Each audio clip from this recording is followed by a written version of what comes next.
Hi, everyone. Thank you so much for being here today. Welcome to my stream. My name is Sherri. I write and today, and probably tomorrow too, depending on like how things go, we are going to be reading Save the Cat. This is a library version. I don't actually own the book. And then later I will, as soon as I'm done with the screenplay version, because this is the screenplay one, I will be reading Save the Cat novel. Save the Cat writes novel, which is which I actually do own. It's gonna be on my Kindle though, because I don't believe in owning physical books. Mostly because I do not have the space in my life for physical books. I would love to. I would love to have an actual real life library. But have you ever tried moving with books? Don't. You will break yourself. Hi everybody, we have Mint, hello friend, we have Dis, we have Sin, we have Ginger, we have Ink, and thank you, and we have Helena and Sunny. Moving with books is a gosh dang nightmare. It absolutely is. Alright, so I started this book yesterday. I've been reading a couple of craft books. The first one I read was Ursula K. Le Guin's on Conversations on Writing, which was really interesting, actually. It was less about writing itself and more about her. It was kind of like a podcast in written form. There was an interviewer and Ursula K. Le Guin was there, and she would answer questions, and they would talk about like little intricacies of how she okay, so Ursula K. Le Guin wrote fiction, she wrote poetry, and she also wrote nonfiction, and she was one of the first few people to really be like, genre is literature. It can do as much as literature can, and it's valid and important. And yeah, anyway, that was the first craft book that I read, and I really enjoyed it. I would like to actually read more of it later, or rather read it again. I also ordered her actual craft writing book from the library. It hasn't arrived yet, but I will definitely pick it up and tell you guys what that looks like. Yeah. Basically, my plan for today's stream is to read through the rest of this book, and I'm pretty sure I'm going to be reading a couple more craft books as March wraps up. I'm going to be doing preparation for Camp Nanowrimo during April. Like, that's when I'm going to actually like get an outline together. I wanna show you what I do with my storyboards, because I like having a physical copy of stuff, but I don't necessarily like having it on a wall. So I'm going to show you how I do it in my this thing. Oh, I moved the camera. In my Thank you so much for subscribing! Thank you, Minty! I'm going to be doing it in my journal, and when I'm done with that, I will show you what it looks like. I hope it's gonna look cute. That's the hope, right? You just hope things look cute. Hi!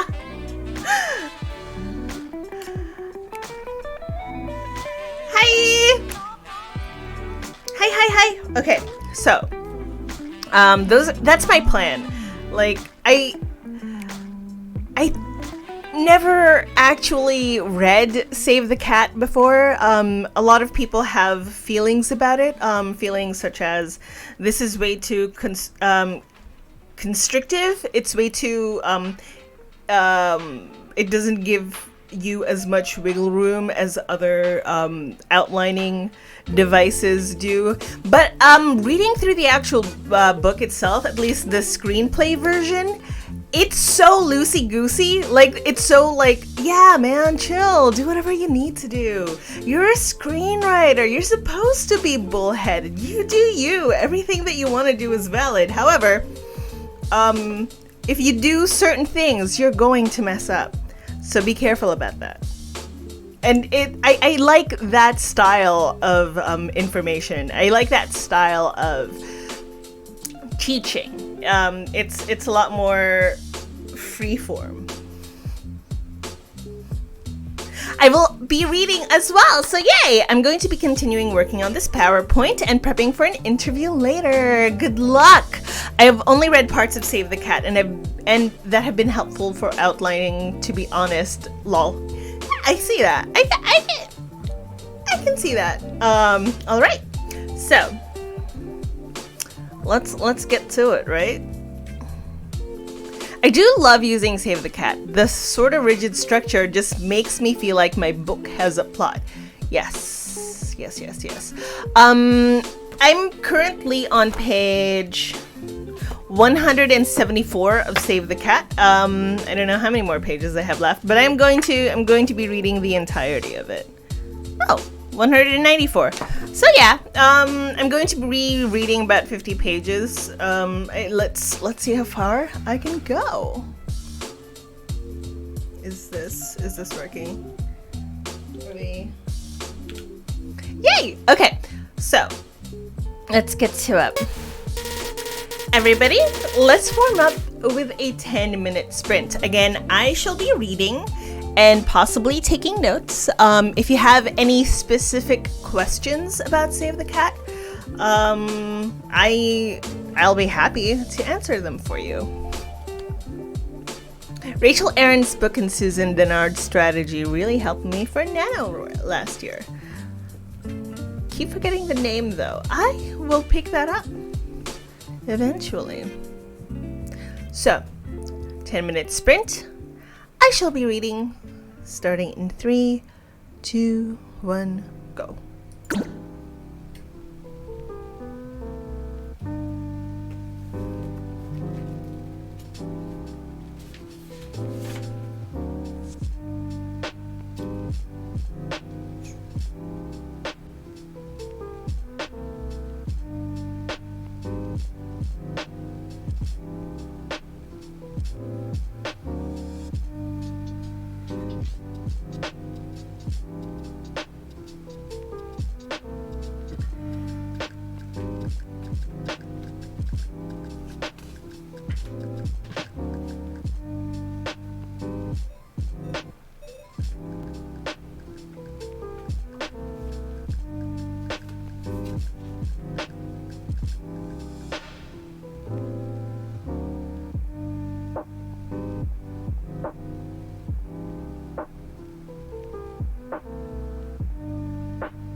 Yay! Okay, so apparently the book that Haley was talking about is 2K to 10K by Rachel Aaron. I looked it up. It is available on Kindle for $3, $3 American. That is. That's a pretty good price. I'm going to look at it. I'm going to see if it's like my speed. I don't really have any problems with productivity, as it were. I have a tendency to just puke words. I'm good at that. I am good at the making words come out of my face and also my fingertips. But they often lack structure. So if this is for you, if you're one of those people who are struggling a little bit with breaking through and cracking open the walnut shell that is your creativity, I'm pretty sure that this is going to be a book that is for you. Myself, however, I'm nothing but pecan pieces on the kitchen floor of my own mind. I'm cracked open, baby. We flow. I read up to page 152. I started at 147, so that's how many pages I read. It's this chapter 7, is called What's Wrong with This Picture, and it's it's basically where I'm at right now. Funnily enough, so you get to the end of your screenplay or your novel or whatever it is you've written. You look back on it after you've let it marinate for a little while, and you go, "Why does this suck?" It helps answer that question. I'm in the emotional color wheel section, which This is proving incredibly helpful for me. Minty read 10 pages. This got 280 words and is slowly getting back into the writing groove. Sin opened documents and stared into the infinity of the void. That's because you're waiting for something. You're waiting for something important and something dear to you. So do forgive yourself for not getting anything done, specifically like writing wise, because you're going to get productive in a little while. Just wait for it. Ginger got 508 words! Woohoo! Enk got 146 words. A really good start. Haley is printing out a theater contract for the theater that really wants... I don't know if you guys know this. A lot of you guys follow Barry as well as myself, but Barry has sold a screenplay. They're asking for rights to do Barry's 10-minute play. It's not a screenplay, it's a play. Anyway, making Barry a legit playwright. So pleased to congratulate my Barry. Alex, I was figuring out how to start my chapter and I'm excited. On another note, I spent the entire week prepping for revisions to the draft, so I finished that yesterday. Oh my god, congratulations. Yes. So, how are we feeling? I'm feeling like we should do another 20 minutes. I'm almost done. I can feel the finish line. Yeah! Look! I also cannot spell Haley. It's not a complicated name to spell. It's just the name Haley itself has like 50,000 iterations on how to spell it, and I never remember which one our Barry Haley is called. So I always just go Barry. Barry's the easier name to remember. Okie dokie. So let's start. I know we're moving a little bit quickly, but I want to get through this book. I only have, oh my god, we only have 6 days. We only have 6 days till the end of March. Like, that's not even a real week, you guys. We're messed. I would like to finish these craft books before I actually start cracking open my my novel and figuring out what to do with it. So we're just gonna roll. Please forgive me. First 20-minute sprint, starting in 3, 2, 1, go.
The emotional color wheel.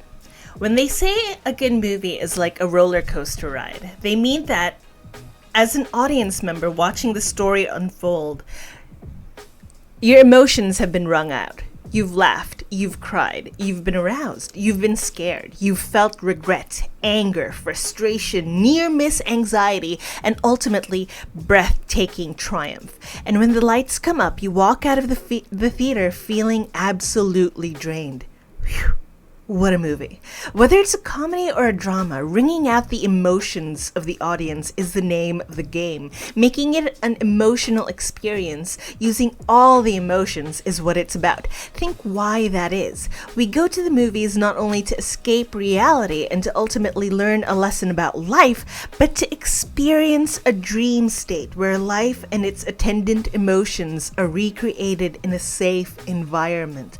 Like a good dream, we must live the movie. We must run in place along with the hero in our sleep, clutching our pillows at the love scene, and hide under the covers during the breathtaking climax of the film to wake exhausted but fulfilled, wrung out, worked out, satisfied. So your movie doesn't have this. So what? So it's one note emotionally. If it's a comedy and it's funny all the way through, what's the problem? If it's a drama and it's tense from start to finish, that's all. What's wrong with that? Well, let's take a look at two filmmakers I never thought I'd reference in any how-to book.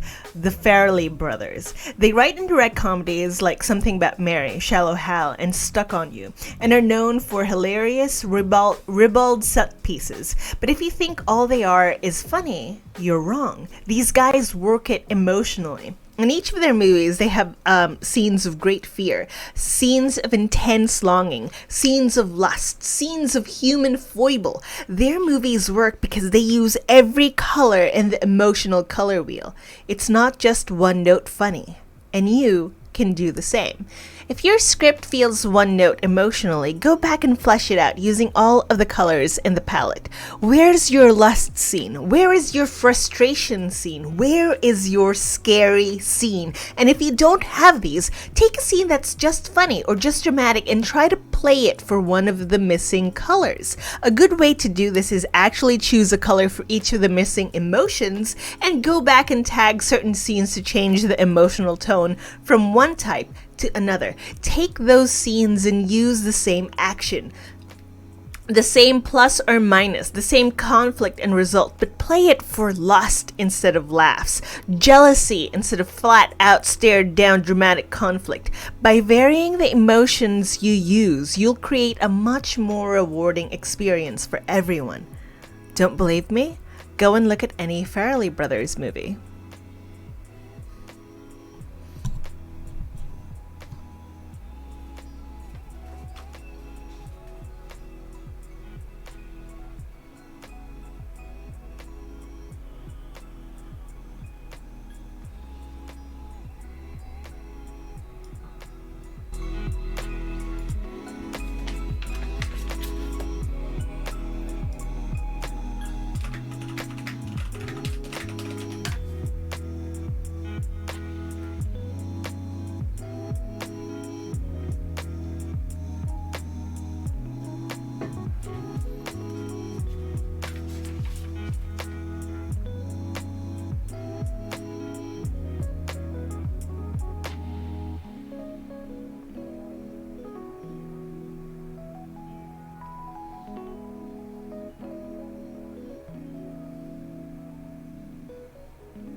how did everybody do?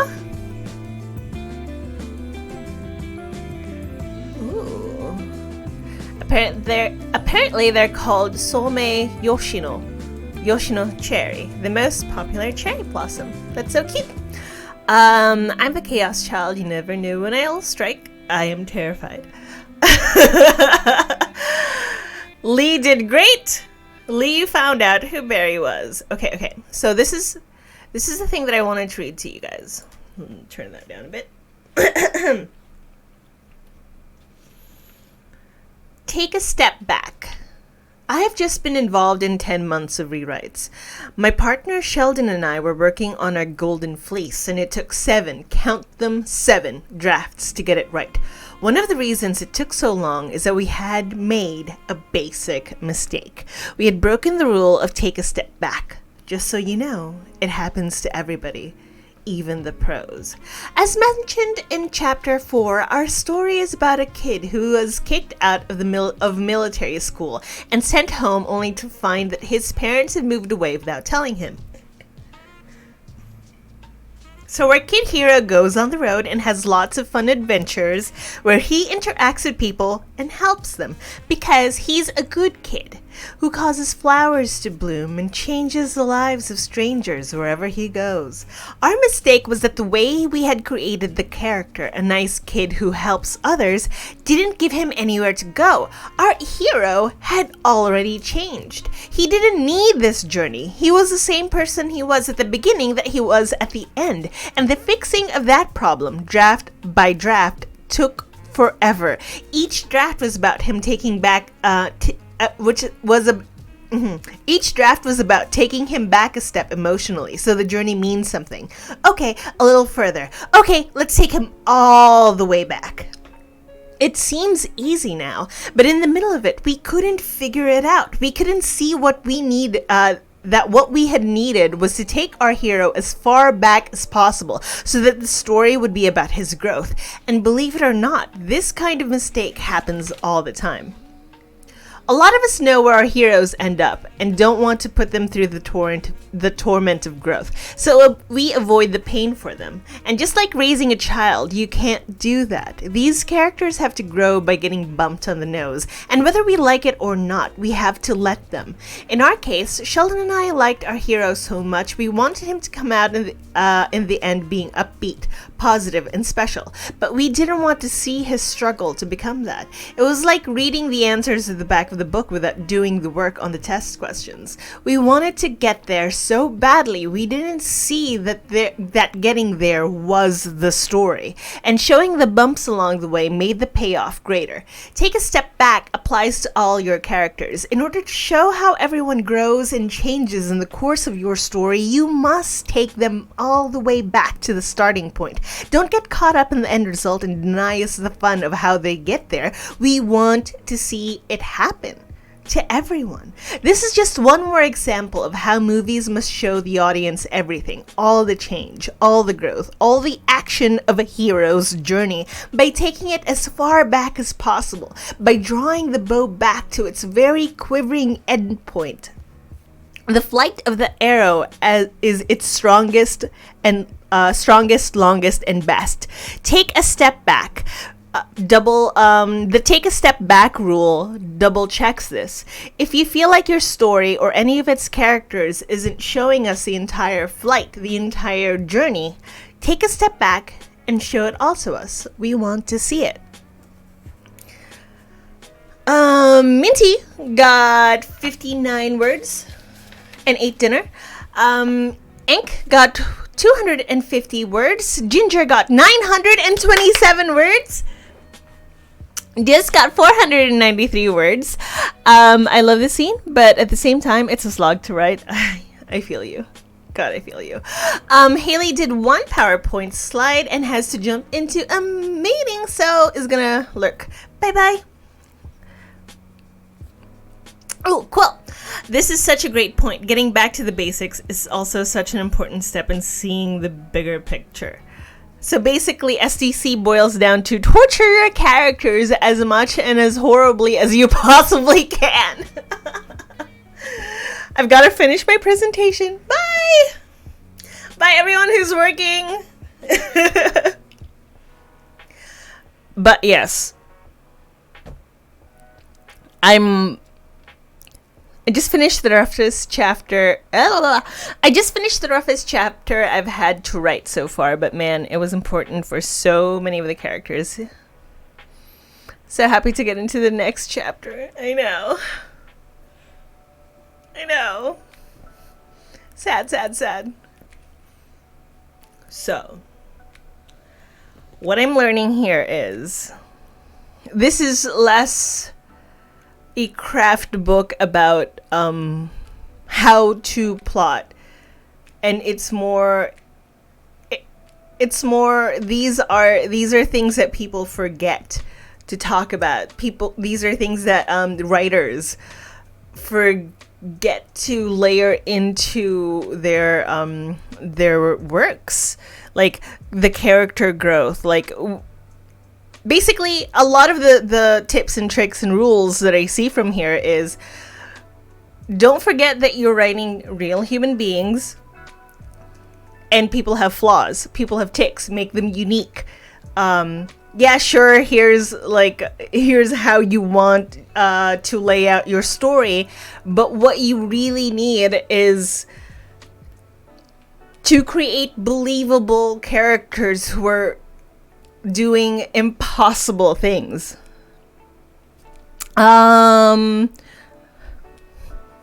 I've been procrastinating really badly through these last sprints, but hearing these sections of Save the Cat has been great. Makes me want to read the whole thing myself. Yay! Thank you! I appreciate that! Oh yeah, I bullet pointed out my character's growth, like the big events through this story, and tried to figure out how they'd intertwine with each other.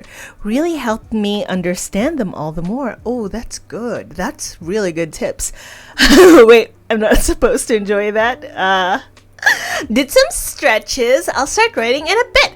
But they hate human if they're a vampire. They're undead.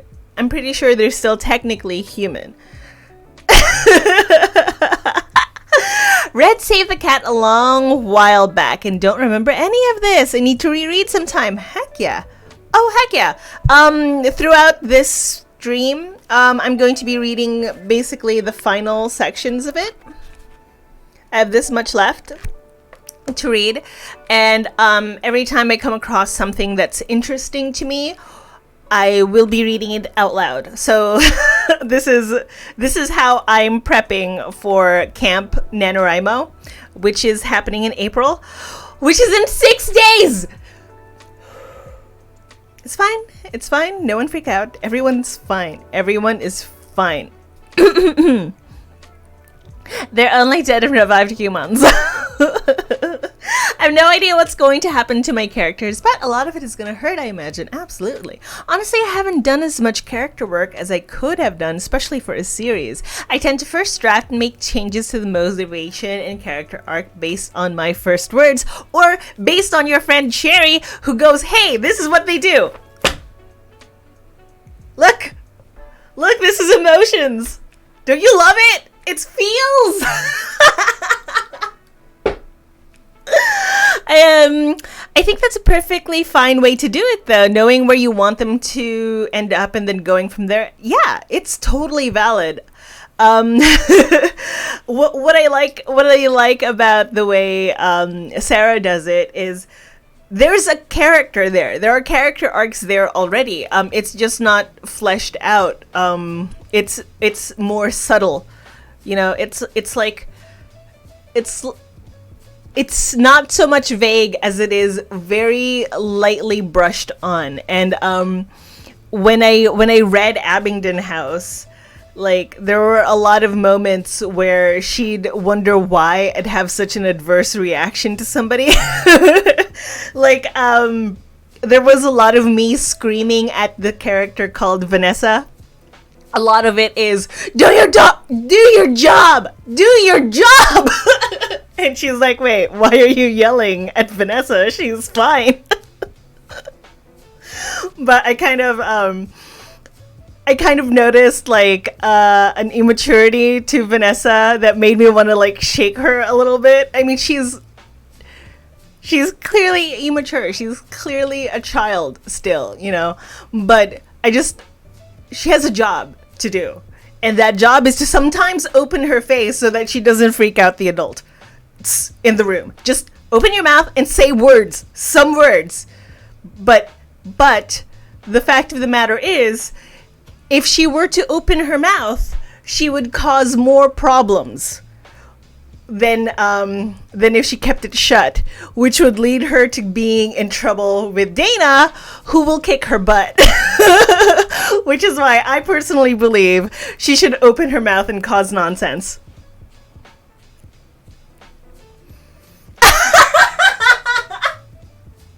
Yes, Vanessa. Vanessa is all of us. Vanessa is all of us.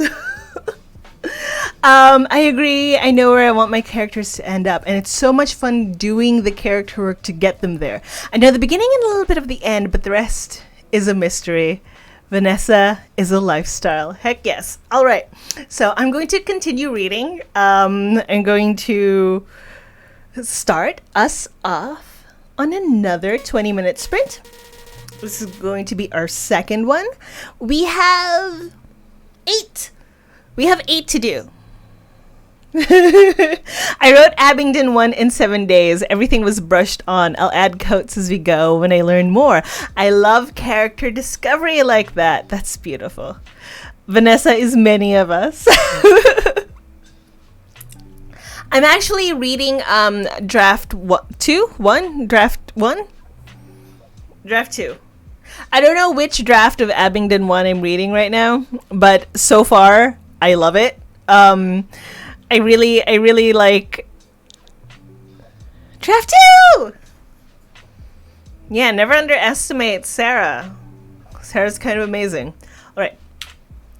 20-minute sprint. Everybody be in awe of Sarah Cahill. Are you ready to feel the awe yet? It starts in 3, 2, 1, go.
In short, it's more than interesting. It's a boom time. It's a gold rush. And the most important thing for you to know is that it's still a highly profitable business with lots of reason to invest in new talent. So here's the good news and the bad news as it relates to your spec screenplay. The good news is the studios have money to buy your script, and the lack of stellar success in the pre-sold franchise arena should indicate that they need you. More than ever, they must have original ideas, so buying your spec makes sense. The bad news is they attribute all of their success to themselves. Shrewder marketing, better accounting, more control over how the ideas get turned into movies. That's how they did it, ladies and gentlemen. God love them. Studio executives keep praying for the sun to rise, and each dawn assume it was their prayers that made it happen.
Okay. This next part is just all about selling your book and querying, which yeah. I could read some of it.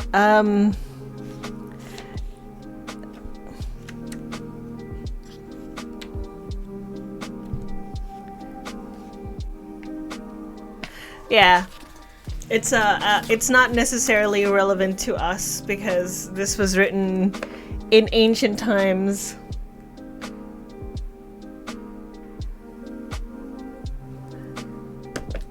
In ancient times. Where and like it's basically telling you to go meet people in person. And it's like, that's cute. I appreciate that you think that that's something that we can do right now. Memories. Oh, memories. Minty is back. Quill made a dad joke, which I appreciate. Managed an email and opened some PDFs. Sin wrote 274 words in the last 11-ish minutes. Enk got 247 words. 251 words.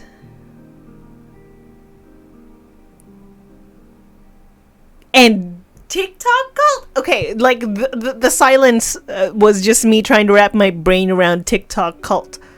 That's... wow. 702 words. Finally slogged through the scene. Everything is about to go poop. 451 words for Gwen, and he's so close to the end of the beast. Wow. I shall be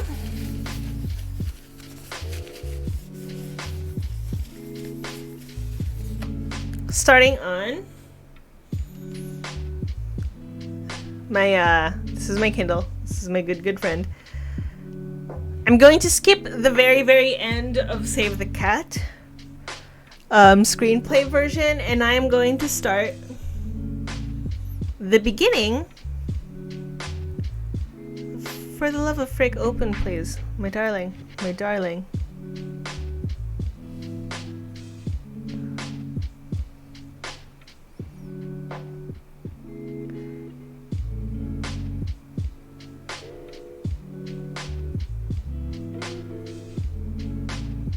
There we go.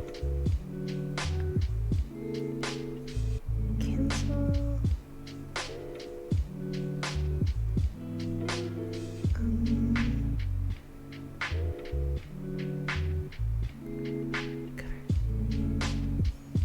Also.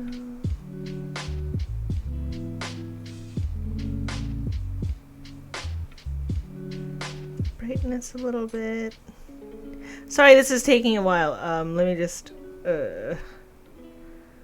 How do I make it smaller? This text is too gosh dang big. Something that came in last night. Shadow. I had my hand on the pad. Drums. I'm feeling my age, you guys. Top 40 R&B, urban, contemporary, easy listening, funk love. Damn, you for real, huh? Oh well, you know what? We're just going to deal with it. We're going to be reading Save the Cat, the novel version.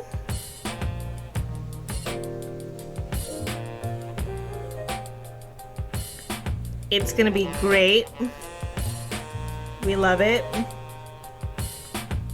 Huh. I didn't know I had a dictionary. That's cool.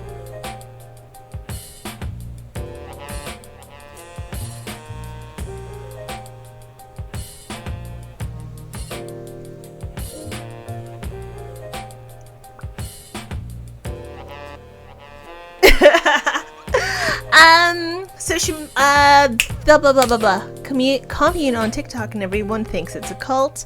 Guardian with the main account posting it called themselves The Tree is Alive or something. Oh. Haley M got a page and a quarter writing longhand, so guesstimating. I just count three lines randomly of whatever it is I'm handwriting, and then I make a average word count and then multiply that by the amount of lines I did.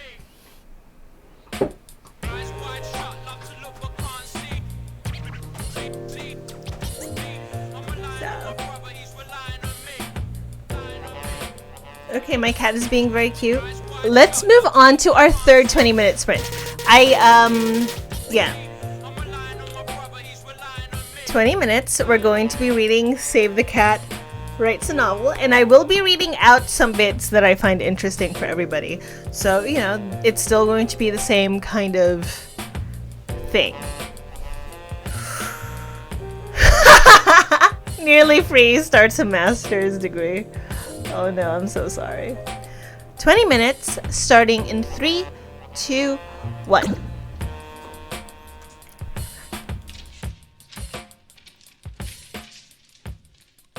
Hold up.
Regardless of which category you fit into, plotters or pantsers, this book will guide you through the inspiring and often daunting process of plotting a novel.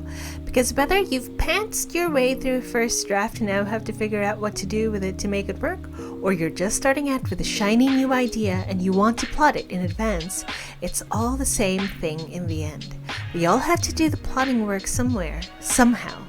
Honestly, it doesn't really matter if you're a plotter or a pantser.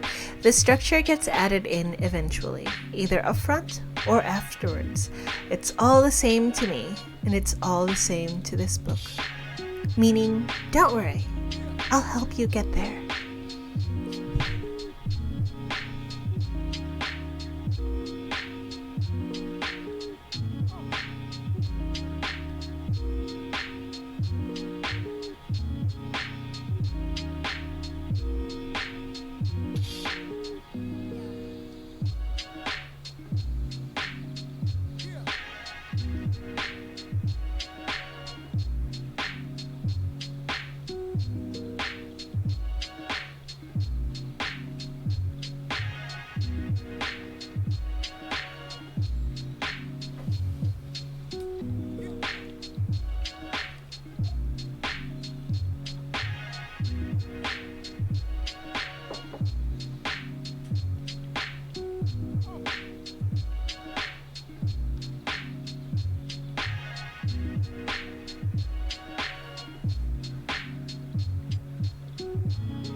All right, how did everybody do?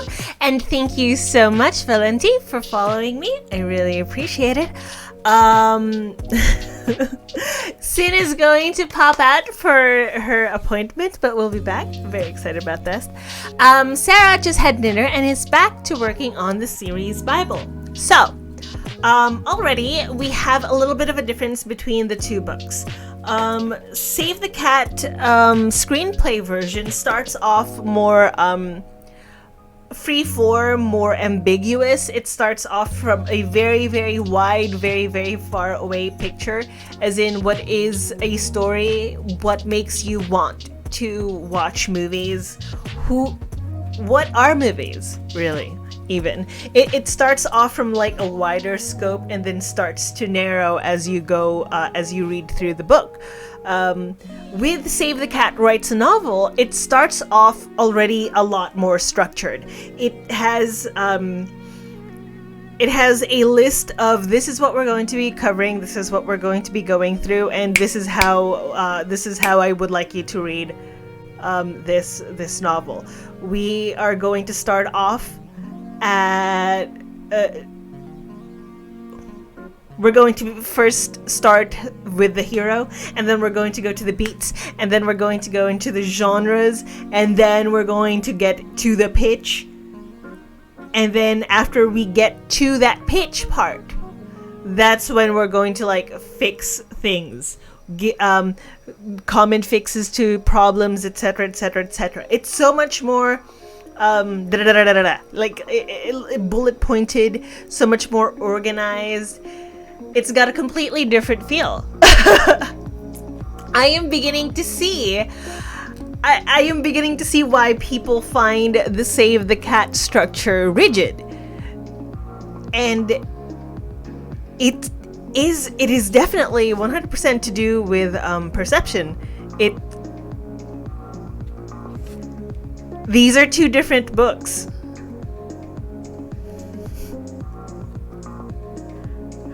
I was honestly expecting one to just reiterate over the other, but because the same information has been given to you in a slightly different like angle, in a more structured way, it's coming off very plotty. So I get it. I get why people find Save the Cat to be very rigid and inflexible. It's because these are two different books with the same name.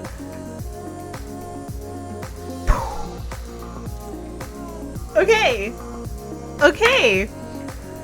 This is exciting. This is brand new worlds. Minty got 786 words. Cat had some dinner, but is back to playing Genshin Impact. Heck yes. 188 words for Sam. I has no focus. Finished the first draft of the essay, 40 words over, and she still wanted to write another case study. Oh no. Dis got 984 words. The scene is chaos, and it's adorable. And we adore it. Ank finished the chapter. Good job! People often see novel writing as rather rigid form in general. Less space to wiggle around. The rules, which is a silly misconception. I'm with you. I'm with you.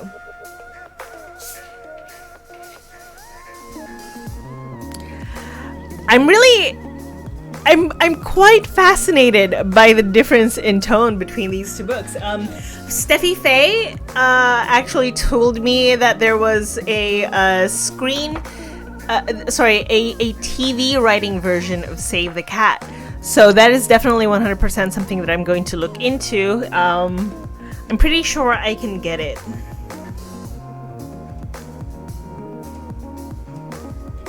Yeah, I'm pretty sure. Like, I can't get it at the library because it's new, but I can get it on Kindle. It's not that expensive actually, so I will definitely look it up.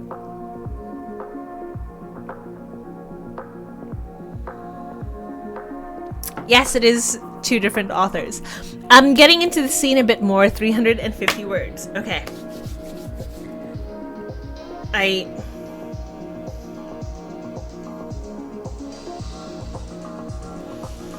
I can see myself falling into a rabbit hole.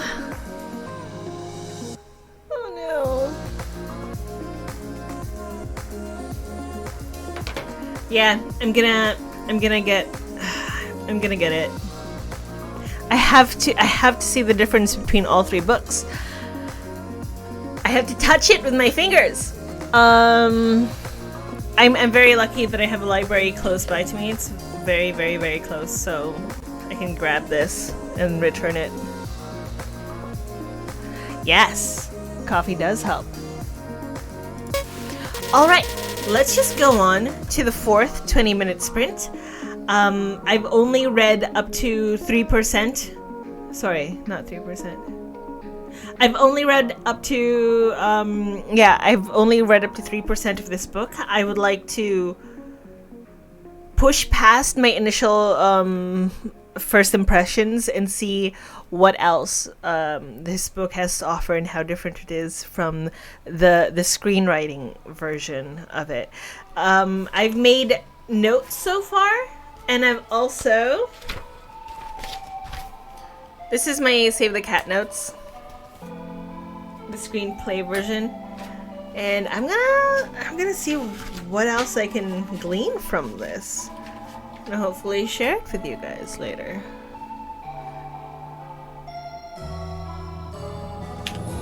Absolutely, guys. All right, 20 minutes, starting in 3, 2, 1, go.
Hi, Melody. Thank you so much for stopping by.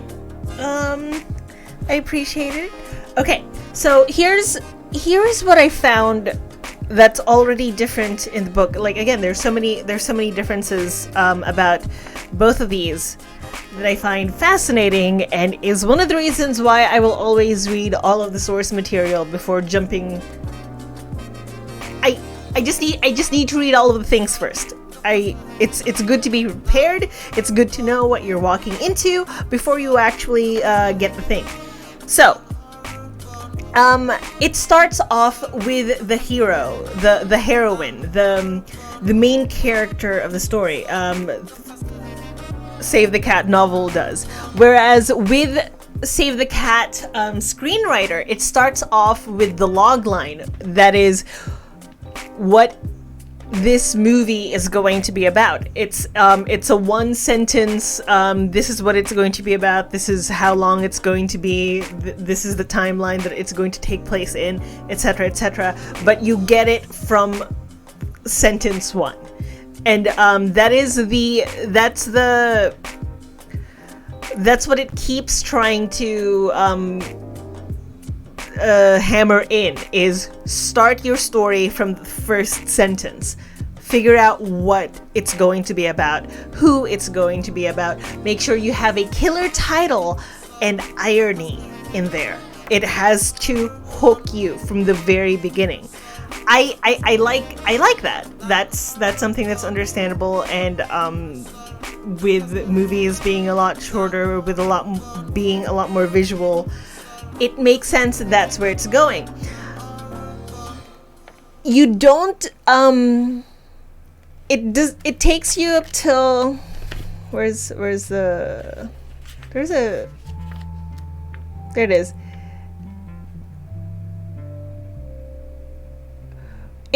You get to chapter 3 before you actually start talking about the main character, the guy. In fact, the chapter itself is called It's About a Guy Who Blankety Blank. Yeah? There's a part in here called Actor Archetypes that struck me. Actor archetypes. Why is it that certain actors always play certain parts over and over again? As hinted in chapter 2, you find throughout cinema history that many of the big stars play one part really well. Think about Marilyn Monroe, Clark Gable, Cary Grant. Now think about Jim Carrey, Russell Crowe, Julia Roberts, and Sandra Bullock. It's not because these are not good actors who can't do more than one type of role, only that what makes movies work to more than one, to a large degree, is our need to be shown certain types of archetypes on screen, and the actors who play these archetypes are now just taking the place of the actors who played the same archetypes years ago. Isn't Russell Crowe Errol Flynn? Isn't Jim Carrey Jerry Lewis? Isn't Tom Hanks Jimmy Stewart? Isn't Sandra Bullock Rosalind Russell? The reason that these archetypes exist to satisfy our inner need to see these shadow creations in our brains played out on screen. It's the Jungian archetypes these actors represent that we're interested in seeing. And if you always remember to write for the archetype and not the star, the casting will take care of itself. So while this may not be strictly Jungian, or even though I got an A in Jung, let me instead give you some Sinderian archetypes for your perusal. 1. There's the young man on the rise archetype, a very American character that includes Harold Lloyd, Steve Martin in his day, Adam Sandler, and the omni-universal Ashton Kutcher. Horatio Algeresque, a little dumb but plucky. This is the type that we all want to see win. There's the good girl tempted archetype, pure of heart, cute as a bug. Betty Grable, Doris Day, Meg Ryan in her day, Reese Witherspoon. This is the female counterpart of the young man on the rise. There's the imp, the clever and resourceful child, Jackie Coogan, Macaulay Culkin, and even their evil opposite, the bad seed, i.e. Patty McCormick. There's the sex goddess archetype, Mae West to Marilyn Monroe, to Brigitte Bardot, to Halle Berry. And the male version, the hunk from Rudy Rudolph Valentino to Clark Gable, from Robert Redford to Tom Cruise, to Viggo Mortensen to Mr. and Mrs. Diesel's Pride and Joy, Vin. There's more clearly, which is why I feel like everyone should read the book. But then here, we get a slightly different approach to these quote-unquote archetypes. It's more like, what do these heroes want?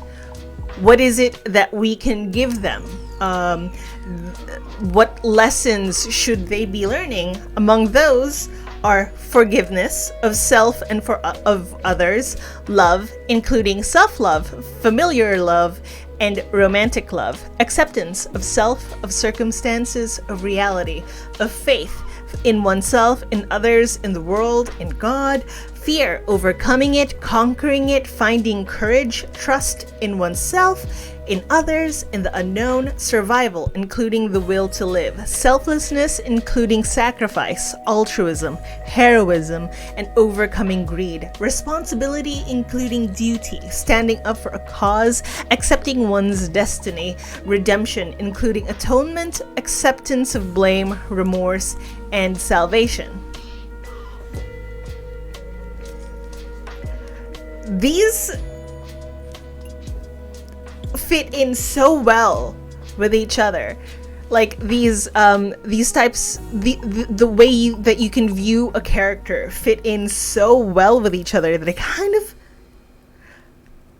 kind of can't see you building a fully fledged like human character without having these two books, or at least having these steps in mind. I don't know. I think part of this is just me congratulating myself on reading both of these versions and not choosing one over the other, because I think one is going to be more targeted to what it is that I want to do. Like, both of these books are giving me like a fuller picture of what I want to create. It's basically like having a palette and having all of the colors versus having like Photoshop and being able to create your own brushes. Do you know what I mean? I have feelings, and I need to make notes. So at least I have the VODs to look at later. Good. Disc got 1,015 words somehow. Congratulations. Posture check for everybody. You can thank me later. Sam got 564 words, and Sarah got 50 words of building the academy. Oh, that's very exciting. That is incredibly exciting. Alrighty. We've gotten to the fifth 20-minute sprint. I'm going to continue reading more of this. Gosh, I don't know.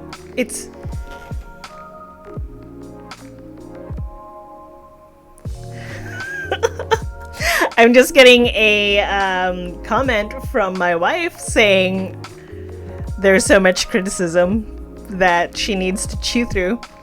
That's fine. We accept all criticism of everything. We're okay with this. I don't know what just happened. I was listening, but I can't tell if I zoned out or not. It's okay. It's okay. This is kind of mostly for me to go over my thoughts and my feelings and what I need to. Basically, I would like to build my own rules, my own I want to build my own rule book, and this is helping me in doing so. All right. Fifth 20-minute sprint.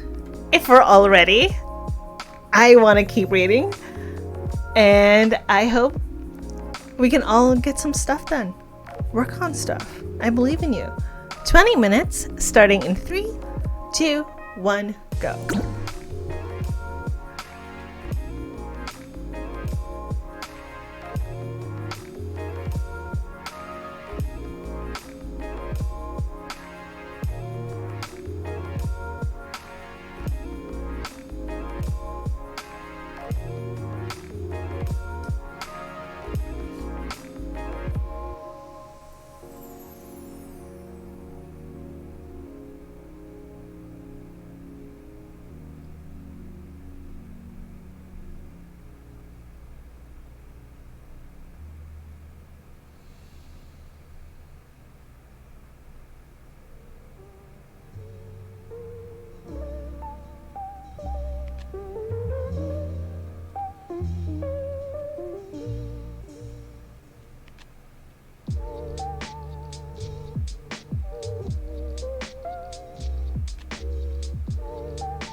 how did everybody do? I got an idea in the middle of that, so I'm writing that down. We've got a Dis who's lurking, and a Sam who's going to write some magical tournament scenes. Ooh. Ooh, you just tapped into my secret weeb feelings. Excitement. Give me 1 second.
Cool beans. Sarah Cahill moved on from the series Bible to Abingdon Dose. Minty got 73 words and got distracted by the phone. This is legitimate problems. We understand where you're coming from, and we understand what's happening. It's okay. It's okay. Sam got 745 words. That's amazing. Dis did not write anything, but instead watched a video. Also legit, also valuable info gathering stuff. I'm a video watcher. I love watching videos on YouTube. That's usually where I get most of my information. However, there are times when I can't get like all of the information that I need from videos in a easily digestible way. So that's where the books come in. I was using my pack of mild liners as a bookmark. Good. Bye, Minty. Ank got themselves some tea and is ready to begin the next chapter. Bye, Minty. I'll miss you.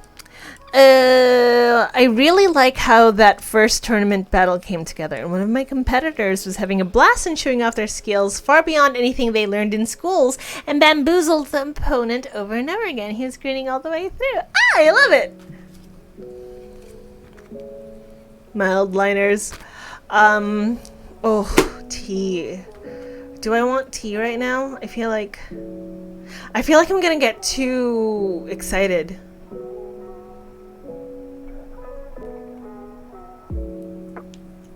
Too overly caffeinated. Okay, so I'm gonna start us into the next sprint because I have feelings and emotions, and you know how it goes when you hyper focus. That's not where I am. That's not where I am. I'm here. you know how it is when you hyper focus. You like need to do all the things. So that's where I am. And if I'm moving too fast, I am so sorry. But I'm in it now. 20 minutes, starting in 3, 2, 1, go.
Hello, how did we all do?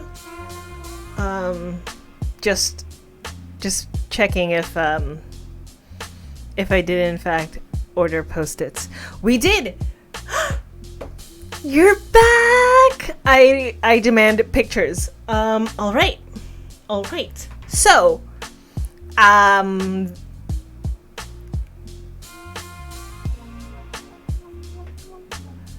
This is definitely a lot more useful when it comes to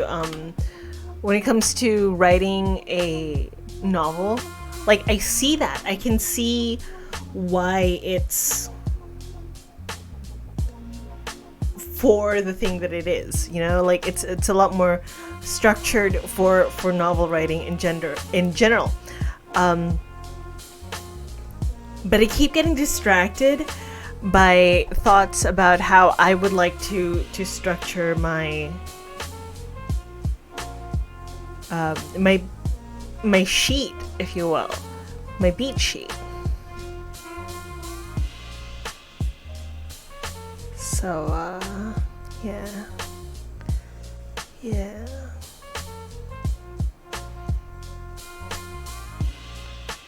Thoughts and feelings.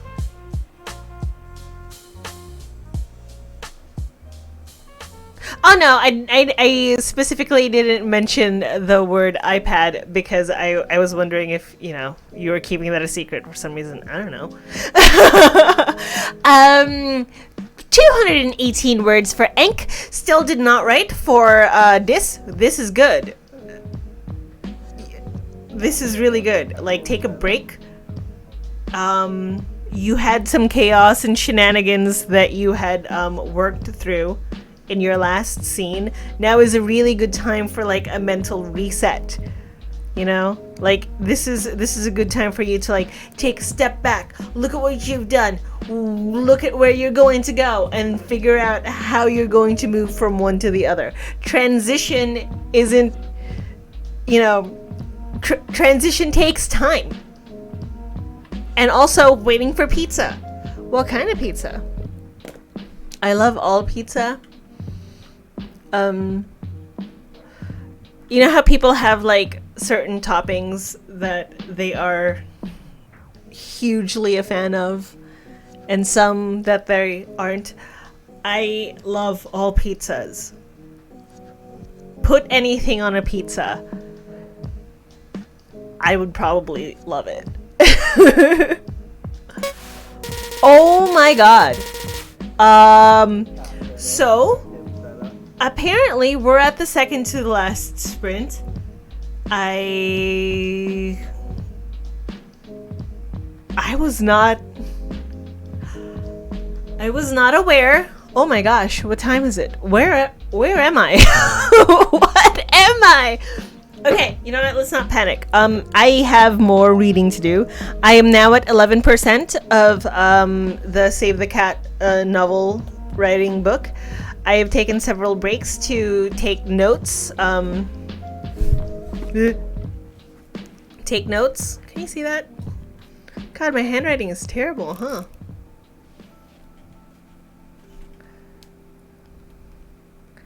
It's either terrible or cursive. Okay. Oh! 814 words for Sam. She got her butt whooped. Technically, she got all of her ribs smushed. She just woke up with nurses trying to make her able to breathe again, and her friends are plotting how to murder her opponent. Should I add a scene where her friends get revenge for her?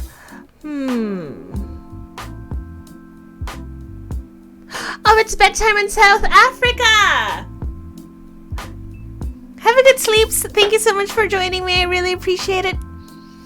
But 7.5 pages for the whole... Whoa. Ouch. Ice your wrist, girl. All handwriting is art in their own way, if you ask me. Okay, I have to think about this. It depends on what the overall arc of your story is going to be like. Is it more important to get vengeance, or is it more important to see healing happen? Like, is it more important for your female character to get back up and build herself up, or is it more important for her friends to go and get vengeance? Like, where are you pushing the story towards? Like, knee-jerk reaction, I like the vengeance scene because it's more actionable, it's more like up, it's more high energy. But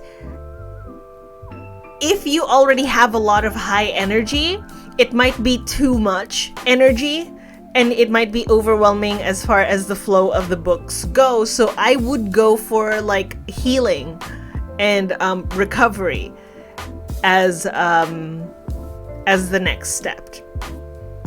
That's where I'm at writing wise. Okay, now that we've talked about that, let's move on to our second to the last sprint. This is also going to be 20 minutes.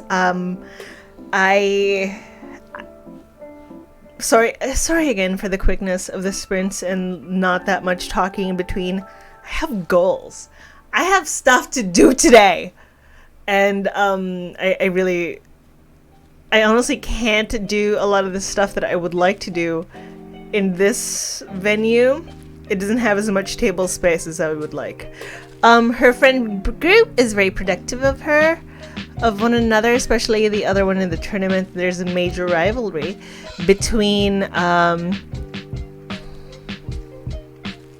two halves of the school where they don't let the other group get away with anything. Sherri's being a productive queen. Indeed. 20 minutes starting in 3, 2, 1. Choices!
How did everybody do? We have a crow showing up. Thank you so much, Crow. I've just been taking the day to chill. Even had a nap today, which was fantastic. Ugh, naps. Get them in now because we aren't going to be getting in any come Camp Nanowrimo. Yep. Excitement and also fear, but excitement. Yeah, we were talking about that. Vixen is incapable of napping. Just right in your sleep. So sometimes you do end up writing in your sleep. Like, at least I've been talking to some of my writer friends about this, and this is something that they've done where they'll write in their sleep, but then wake up the next morning and nothing's done because clearly it was a dream. That is just heartbreaking. It's just terrible. Maybe you aren't. I, on the other hand, had dropped my word goal to like 2K. Nice! Sam got 725 words. Let us know how you decided to resolve that tension between the rivals and the injured girl's friends. Let us know. I don't ever think I've dreamt about writing. I dream about what's going in on the stories that I write. That's basically writing in your sleep. So you're already ahead of all of us. I wish I must wake up and write everything down ASAP. For 1 second, I thought literally writing in their sleep and then waking up and then having written stuff. That would be the dream. Enk got around 150 words. Good job. Very good job. That's not it. That's not it at all. If it's true, I would write all the time. Okay, so we are at the finale. We have we've been writing for about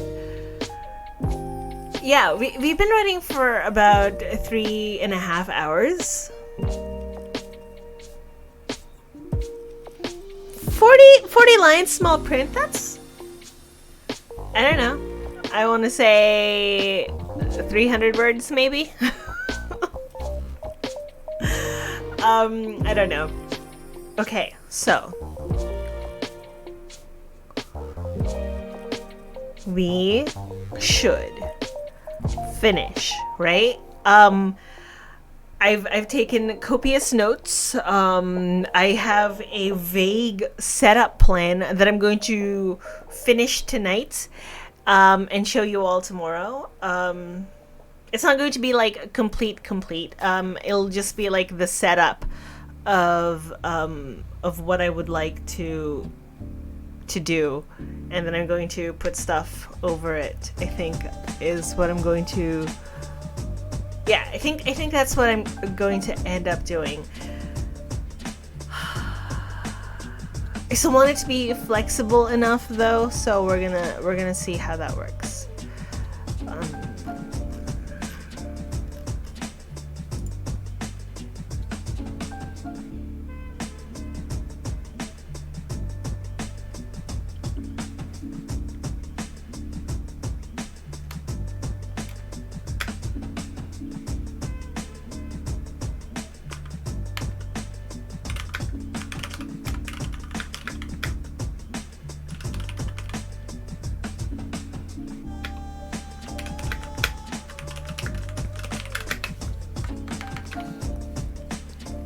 Stretching fingers and relaxing wrists as we type. Crow has been watching Primitive Building. Ooh, interesting. She woke up with the nurses and tried to figure out what happened. It turned out that friend A ended up facing the same person as her.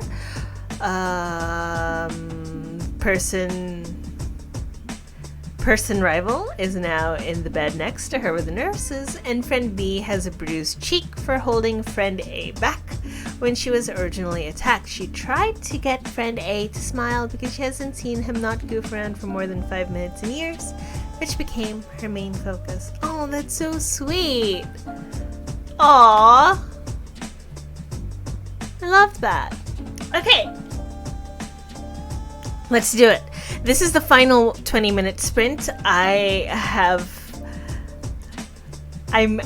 really itching to get to setting this stuff up, so I'm very excited. Are we ready? Let's go. 20 minutes starting in 3, 2, 1, sprint.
major run.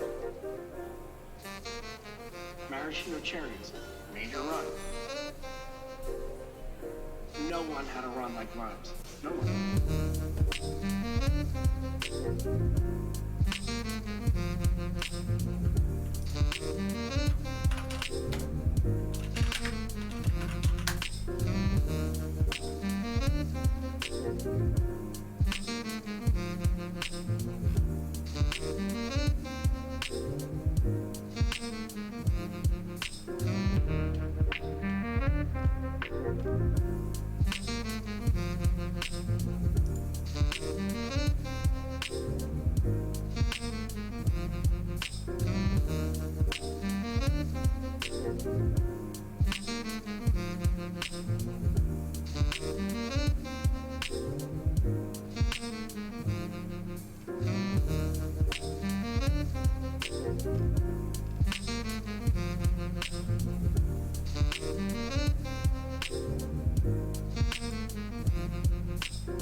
All right, we are done. We have finished 8 sprints.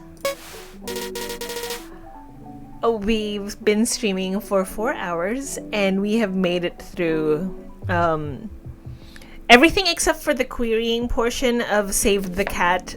Oh gosh, Save the Cat screenwriters version, and I have gotten to. Oh my god.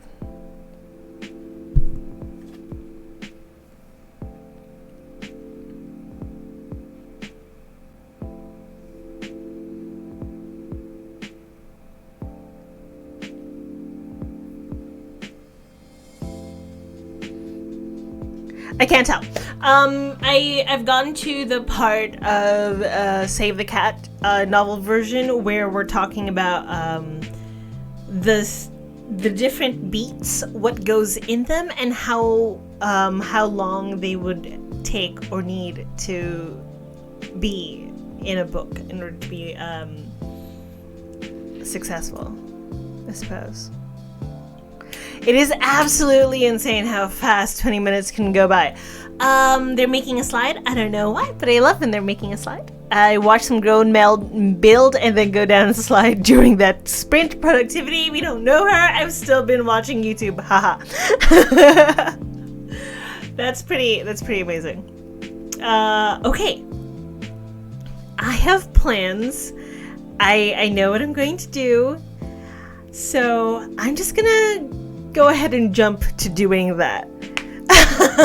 Sarah Cahill got confused with birthdays. I'm sure I helped.